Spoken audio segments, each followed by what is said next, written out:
From Colby Covington doing a little bit of charity work, whether that being fake or staged, all the way to Raul Rosas Jr. ragdolling Neon. Today we are recapping everything in the MMA world that went to the exploring page over on X. Hello everybody and welcome back to another video. If you are new here, my name is Kyle. I'm your guy with too many YouTube channels. Let's get into it, guys. I'm excited to talk to you today. So, Spinning Backfist posted this. The most drug-tested fighter in 2024 for Kayla Harrison. 13 drug tests. Armin Tsarukyan and Conor McGregor were tied for the second most with 11 drug tests.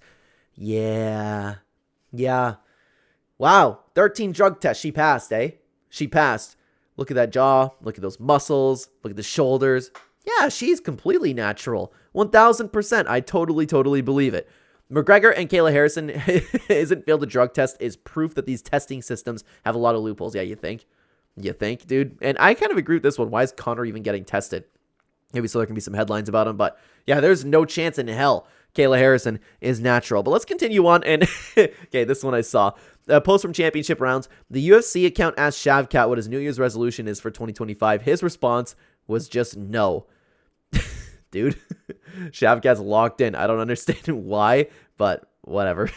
MMA Sensei posted, Bilal is so cooked, bro. Yeah, dude is focused and draining. That's why Laura loves him so much. You gotta love these. They're always a good time. You know, we've covered that in other videos, like how obsessed Laura Sanko is with Shavkat Rakhmonov. It's actually insane. Why is there barely any stars in our sport right now?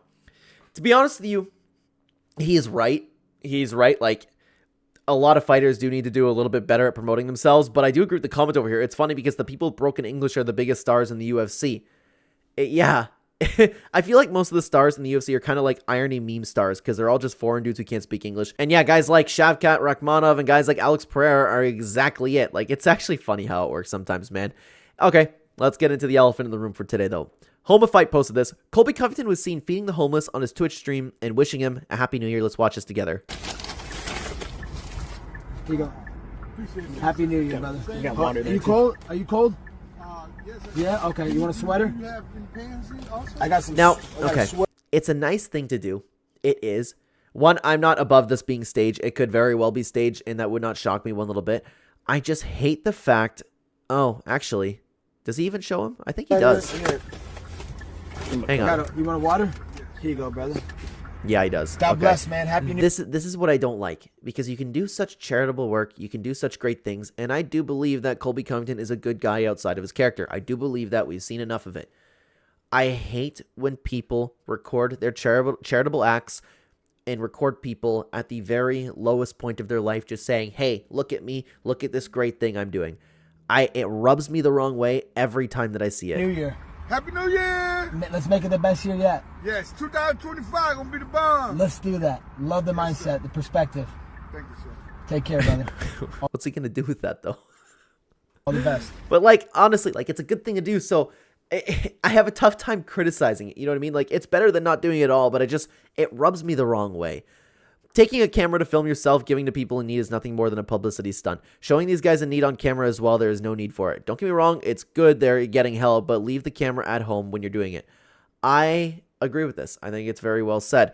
And it doesn't matter. I don't think the homeless people care. It's not a respectful thing to do at somebody at the lowest point of their lives. Can't gain aura from his fights anymore, so I guess bro had to pivot. He's actually doing a little bit of... he's doing a good job so far, because I feel like every kind of like news recap thing, or not even just what I'm doing, just the MMA community in general have been talking a lot about Colby Covington. Lots of people will clown, but deep down Colby's a good guy outside the fight game. I still think he screwed George's coach out of money, but other people in his camp now says he treats him well. Also, his interactions with fans are pretty wholesome too, rather than spend money helping people and blowing it on gambling streams.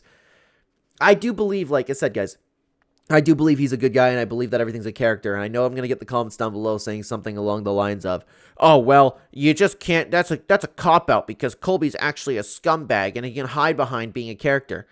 Maybe. I don't know the guy personally, but I do believe from what we've seen, and the times that Colby actually had his character taken off, I do believe him to be a good person. I would absolutely be down for a new character arc for Colby being a nice guy like Wonderboy. It doesn't matter if it's disingenuous from him. If the homeless people are benefiting for real, then it's awesome. That's the problem, right? It doesn't matter if it's disingenuous from him if the homeless people are benefiting for real. I agree with that, unless it wasn't a fake homeless person. But could you imagine? I never thought about that. Could you could you imagine Colby Covington going around being the most wholesome guy of all time? That would be one of the funniest stories in MMA history, dude. I'd be so down for that. All the people in here saying it's staged are miserable pieces of crap. Colby has always been a man of the people, and this is to be expected. Yeah, I to be honest with you, I wouldn't be shocked if it was staged. I wouldn't put it past something that Colby would do. His whole character is completely staged. It's not even his real personality. So why wouldn't he stage something like this? I assume that it's real, but still. Oh, I saw this. Ilanov posted this. Prime Volk was something different, man. You guys gotta check this out. So it's Volk with a lightsaber, using the force on Ortega. See you later, alligator. Get out of there. I love it. I love it. Yoda's just reviving Ortega. Like, that was actually really, really well made. I love that. Prime Volk using the force. We love to see it. Gladiator MMA had this to say about it. I can get behind a UFC Star Wars edit any day of the week. And Poirier actually looks pretty solid with a lightsaber, man. Let's be real. Like, that's a good picture. I don't know why he has, like, crazy eyes, but where did they get that picture of Dustin? It looks like he just got rocked and he, like, took a couple steps back in the octagon. Oh, well. Let's continue on, guys. Someone on the GFL heavyweight roster signed a $1.4 million contract. This promotion isn't seeing the light of day. I hope we see it, man. I would love to see these fighters get the cash that they all seem to be kind of excited for. I would love to see the draft. I don't know, though. Like, there's so many questions about it. I need to see more from the GFL. Who, where, why, and how is this money coming? Nobody knows. Everybody is just assuming money from over the East, but, like, it's gotta be. Are they even going to pay that, or is it going to end up like another PFL situation? So, from my perspective, you can draw up a fight contract for whatever amount. However, if a fight does not happen, the money is never paid. Yeah, obviously, and I don't imagine, like, with all the fighters that they've signed, they're definitely not paying it out, but can they really continue to afford paying those fighters for fight after fight after fight? Let's continue on. What would all y'all use this space for? I personally use it as I have my Wi-Fi box there, and I have a couple bed sheets that we never put away. That's what I use it for. But I don't know. Oh, this is why. Okay. I was like, why didn't we include this one? Real men use it as a YouTube studio. W Moicano. I actually never noticed. Is that actually where he's set up? I watch his channel. It's never occurred to me that he's set up there. There is a reply over there. Excuse me if you can hear my notification. LMAO, Moicano, please beat Patty's ass Sunday. Dude, I would love to see that fight.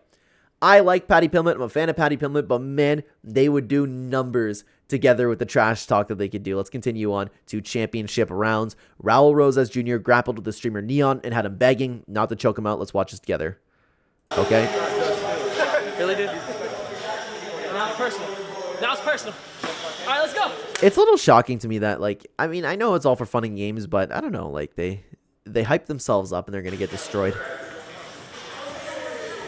And this is just, I love seeing things like this because it's so accurate as to what it's like as somebody who's trained actually taking on somebody who is untrained. It's literally that night and day difference. I know Neon is a little bit of a weak guy. I mean, a lot of bit of a weak guy. But this would be anybody who's pretty well untrained unless you have like a significant, and I'm talking like major significant size difference. It's just so effortless. There's no danger, and that's why I love martial arts. It changes your life, man. Like, I walk through life like knowing that you can do this to the vast majority of people that exist, assuming that they don't have a weapon. Oh my god, tap! You just tap. toy with them. I got the arm. And there's nothing Neon can do. Oh, what the fuck is And they're always shocked, too. I got the guillotine, it's done. I got the guillotine. Yeah, he's got the guillotine, eh? So Raul's still going at it. What's he gonna do? Neon belly? Yeah. Look at that. This looks gay. Come on, bro. You won't and look, he's just laughing. He's just toying. And of course, like anybody watching this obviously knows that Raul Rosas Jr. is just toying with him. But it's always a feel-good thing to watch, in my opinion. No, wait. No. Help! You won't feel it, he said. Wait. I got medical problems. Oh, he was yapping that whole time, man. He was yapping that whole time. And then we're just gonna slip that in there. 5 seconds. I got medical problems. Yeah, you can try, yeah. Oh, he's showing him. That's cool. Sweet. I watched this. It just slipped my mind. It's not harder, bro. You gotta, like... And it's crazy that you even build a tolerance to some chokes. And he didn't even look like he was actually like really choking him there. It looked like Raul gave him a pity tap. Yeah. It's always nice to see, man. It really goes to show, and like that's your average experience with some. Sorry, I lost my train of thought there because I looked at the next post. Knockout of the Day posted this. I'm a huge fan. I like Raul Rosas, man, but I wonder if he sees that stuff. Why are these the replies, man? How many beers? It's just girl version of Raul Rosas Jr. I'm good. At least Raul Rosas Jr. is actually teaching him instead of just beating him up like almost all of the other UFC guys. That's kind of true. That's a good point. Very, very good point. I love to see that, and which is stupid because Neon is one who actually deserves to be beaten up. I don't know much about Neon. I don't follow him, but I mean, at least it is kind of nice. I saw this, guys. Oh my God. Full Violence posted this. Islam was flabbergasted by DC's shape. You got to check out Islam's face on this one. I'm gonna bring it a little bit bigger. Oh, I don't know if it's gonna block. My camera's gonna block it off. Let me see if I can put it over to the left. Yeah, okay, there we go. Make it a little bit smaller. You guys gotta see this, dude. You got look at Islam's face. Look at that. You like that? Ooh. Where is it? I don't remember where it was. Yeah.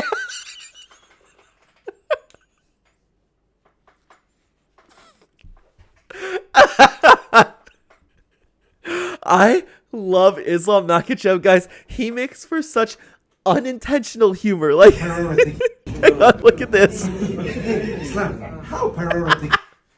He's like, he is genuinely like flabbergasted. Like, he cannot believe what he's seeing right now. Oh, I love it. I love it.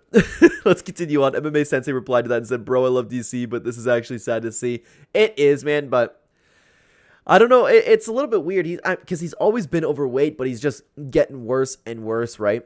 He will not stop teasing him either about it. That's how they are. I'm in Thailand and caught a stray bullet at 3 a.m. in the back of a scooter. Someone in perfect English yelled, why is the guy on the back so big? And you know what? That type of stuff is motivation. Like, you bring DC over to Habib's gym right now. You see how he's training those guys.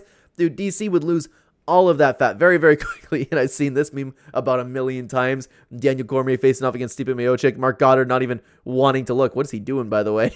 Okay. I'm glad someone else finds this funny. Happy MMA posted this. This face kills me. There's no way he's ever seen a man this size in Dagestan. Yeah, like it's... It's like that one picture of Daniel that we took a look at a few videos ago when John Jones was on the phone with him. Like, he genuinely looks shocked, like...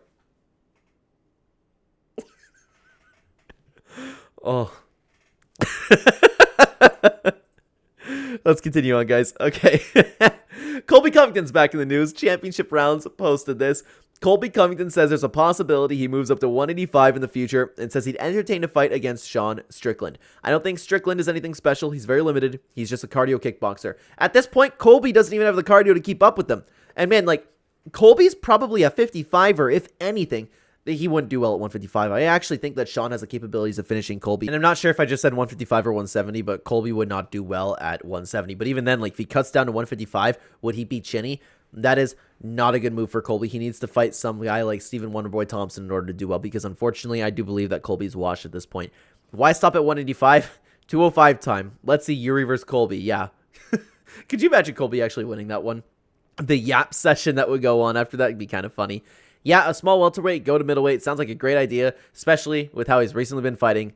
And unfortunately, Colby, and I'm a fan of Colby Covington, he can't escape this iCarly photo. It's just perfect. I forget who made this initially, but man, that he's never been able to escape that. Two boring pillow fist fighters, but imagine the presser. Imagine the presser.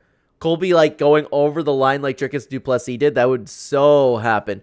And, of course, we have the Grok making MMA AI over here. Strickland by easy. Unfortunately, I do think that Strickland would absolutely dummy Colby Covington in a fight. But let's continue on. I'd watch for sure. I wonder if Colby would make him cry via bringing up his childhood. Yep. That's exactly what would happen. Colby would go over the line. Sean would start crying, but then Sean would win the UFC fight. If you want to hear more about Colby Covington, we did make another Explore recap video talking about Colby Covington messing up things on his stream. I would love to have you guys over there. Thank you very much for watching. Take care.